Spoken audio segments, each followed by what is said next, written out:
G'day, I'm Paul Murray. Thank you so much for watching. Welcome to the program on one heck of a day where virtually everyone from the media, the opposition and most importantly the Prime Minister spent the day jumping at shadows and jumping at a scandal that didn't actually exist. More on that in a moment. We've got a great panel with us this evening. Remember, you can be part of the show as well. The hashtag is PMLive. Email pmlive@skynews.com.au. While you're on Facebook, just go searching for Paul Murray Live. And please, don't wait till September to vote for a PM. Vote for us for an Astra. You simply go to astraawards.com.au. Back in the show as well.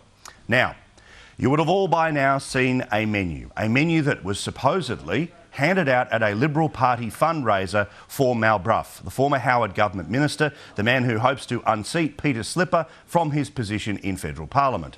The menu, let's have a look at it. You all know what it is. It's references to different political people. It's pretty bad jokes about political figures, and then we get into Julia Gillard and the KFC joke that, frankly, I am tired of people sending me. It's not funny, it's crass, it's nasty, we all agree. Now, for a very large portion of today, people believed that that menu was actually handed out at a Liberal Party fundraiser. And didn't people get fired up? The opposition was forced into angry denials. Joe Hockey, even though he admitted that he can't remember actually seeing the menu, he had to say sorry, just in case. People were all over the country, in part almost calling for Mal Brough to be torn off the ballot.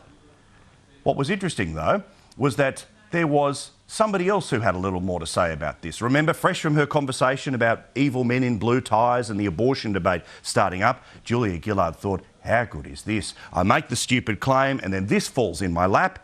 The Liberals, they are misogynists, they are sexists. And she didn't hold back. Here's the Prime Minister. Well, I mean, this is Tony Abbott's Liberals. This is what they're like.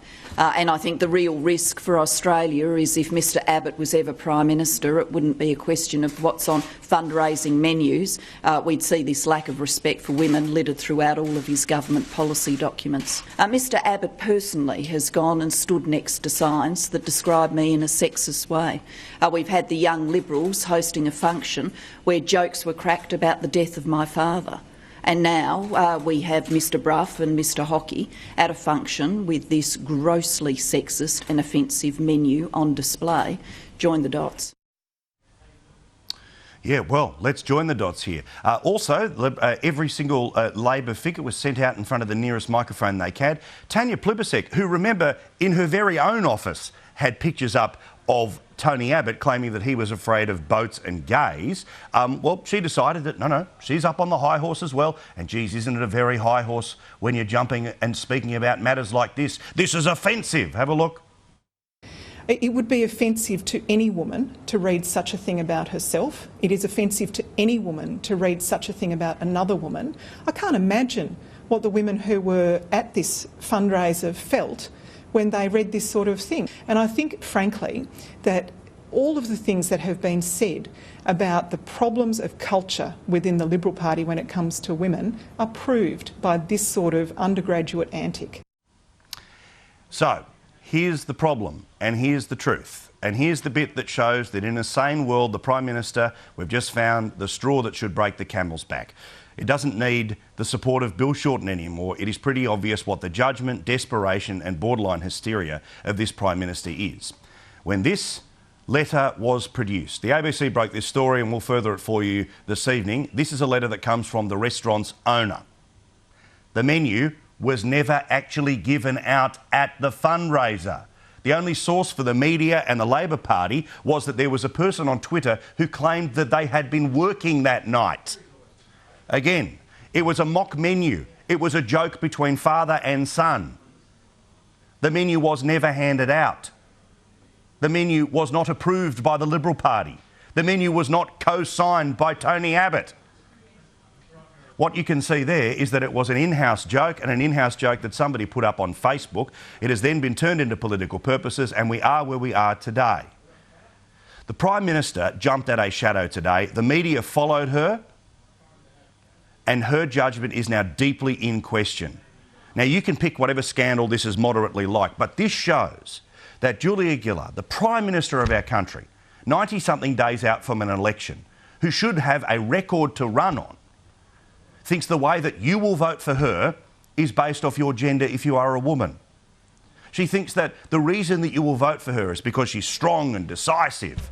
But what we have seen today is that Julia Gillard is an opportunist. She was an opportunist in 2010 when she was the loyal deputy. She saw a moment, she stabbed Kevin Rudd in the back and she leapfrogged and became Prime Minister. She was an opportunist after the last election when she signed a deal with the Greens to put the carbon tax in place, even though the Greens were never, ever going to back the Conservative side of politics.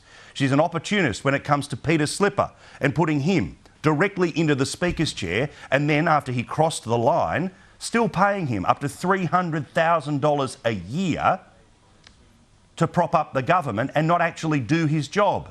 She's an opportunist when it comes to having total faith in the member for Nobel and his legal fees paid for, propped up by the Labor Party, and now his vote, despite being not a member of the Labor Party, is still being relied upon to hold the government together for the next 2 weeks. And now we see yet again the opportunist that is Julia Gillard. The real Julia. The one that thinks that she can club her opponent with the biggest baseball bat she can find. The only problem was it wasn't even a Nerf bat.